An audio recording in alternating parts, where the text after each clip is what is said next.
Bienvenue sur Flash Musical. Aujourd'hui, nous accueillons une artiste à part entière avec un parcours exemplaire. De retour à La Réunion, Anama nous accorde son premier interview. Bonjour Anama. Bonjour François, bonjour à tout le monde. Merci d'avoir accepté notre invitation. C'est un grand plaisir. Depuis ton retour à La Réunion, c'est ton premier interview à télévisé. Tu peux décrire un petit peu ton parcours? Enfin, depuis toute petite, hein, j'aimais chanter. Et puis après, un petit peu plus tard, avec mes deux frères, Jean-Michel et Dominique. Dans le groupe Orchidée, c'est ça? Orchidée, un groupe folklorique de Sainte-Marie. Et puis Ziskakan, avec mon deuxième frère, Dominique, qui est guitariste. D'accord. Voilà, et après je suis allée en métropole. Et ça, c'était dans quelle année? Ça, c'était dans les années 80, 88, 89. D'accord. Voilà. Et après en 91, je suis partie en métropole. Et en 95, concrètement, j'ai commencé mon travail de chanteuse professionnelle. En 96, une émission sur FR3. Ah ben là, c'était super parce que là, on avait reçu le premier prix du tremplin rock de Rive de Gier en acid jazz. Et sur 120 groupes, on était lauréat. Donc FR3 nous a accordé une interview par rapport à ce festival, à ce tremplin qui s'était déroulé. En fait. Voilà. Alors, ton expérience avec Jane Birkin, comment s'est fait cette rencontre? Voilà, je ne savais pas du tout que j'allais rencontrer Jane. Je suis allée passer l'audition à Paris et j'ai été retenue sur tous les, on va dire, tous les candidats qui étaient là. J'ai travaillé dans les théâtres, j'ai travaillé avec les compagnies de danse, compagnie Séviqué, compagnie des Dunes, là où en fait la voix était demandée, que ce soit pour le corps ou pour la voix parlée en définitive. Hein. Donc j'étais là, donc ce sont des expériences qui m'ont toujours intéressée en fait.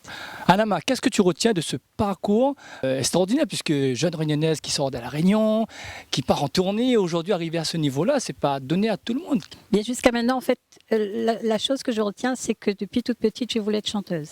Ça c'était clair. Mais j'osais pas le dire, puisque comment dire à 7 ans devant la télévision, je veux faire chanteuse, avec des habits de paillettes, etc. Donc en fait, j'ai réalisé mon rêve. Maintenant, je vis le rêve. Hein. Je ne rêve plus, je le vis concrètement. D'accord. Et j'ai appris, et j'ai pas lâché, j'ai trouvé des gens qui m'ont enseigné. Je suis sans cesse allée chercher de quoi être de mieux en mieux pour moi-même, en fait. Soleil brille d'un fait noir. D'eau fait si la mer, sommeil tombe si le tard. Aujourd'hui, on est là pour un retour sur scène, un retour de Anama à La Réunion. On va parler du titre Dofé, le clip que tu viens de réaliser. On a quelque part l'exclusivité, merci à toi. Et donc, j'ai eu l'occasion de regarder ce clip qui est vraiment très bien monté. Parle-nous un petit peu de ce titre où que tu fais passer un message comme assez fort dedans. En fait, ce que je dis dans ce titre Dofé, au départ il s'appelait Réalité, mais c'est devenu Dofé parce que je le chante. Je parle du feu, le feu qui est dans le cœur, le feu qui est pour son amoureux, pour son amoureuse, le feu pour la vie, pour ce qu'on aime.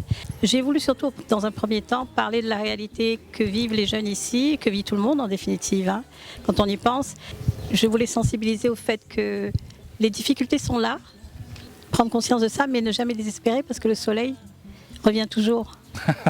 Alors, un clip tourné par Emmanuel Rosemont. Oui. D'accord. Ce qui m'a intrigué dans ce clip-là, c'est que tu parais en second plan.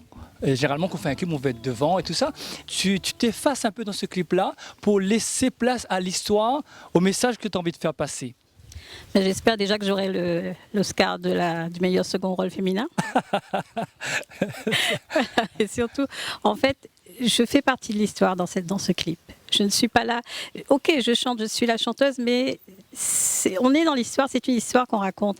Et c'est ça qui est super parce que moi, j'ai vécu ce clip-là comme ça, c'est-à-dire que j'étais dans mon rôle de chanteuse et dans mon rôle aussi, un petit peu de conscience qui était là sur la plage et qui naviguait entre les deux jeunes personnages qu'il y a dans le clip. La bossa nova. C'est un style qui n'est pas commun, qui n'est pas souvent employé. Donc pourquoi avoir choisi le style de la bossa nova? C'est le premier style qui est arrivé, c'est la première cadence qui est arrivée. J'aime beaucoup la bossa nova en définitive. J'aime beaucoup Carlos Jobim et toute cette ambiance, toute cette sensualité en fait qu'il y a dans la bossa nova. Et donc ça collait parfaitement avec Dofé. Pourquoi pas avoir choisi un Sega ou même un Loya tout simplement? Quand j'écris les paroles, quand je chante.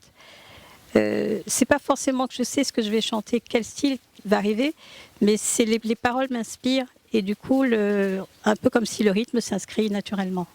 Anama, on touche à la fin de notre émission. Oui. Donc, toute l'équipe d'OTV te souhaite une très bonne continuation. Merci. Voilà, si tu as un message à faire passer, c'est le moment. Déjà, merci à OTV pour ne pas oublier. Mais juste dire aux gens qui ont envie de chanter, qui ont des rêves, qui ont envie de se trouver, de dire que je suis là, j'existe, vivez vos rêves. Vivez, ne rêvez plus, vivez-les. Voilà, écoutez, n'hésitez pas à retrouver son titre sur les réseaux sociaux, sur YouTube. N'hésitez pas de mettre un petit pouce, un petit j'aime pour Anama qui fait passer des messages vraiment forts. Et je te dis à très bientôt. Merci beaucoup, à bientôt, Voilà, à bientôt, merci, Anama. à bientôt Au revoir. François. Au revoir.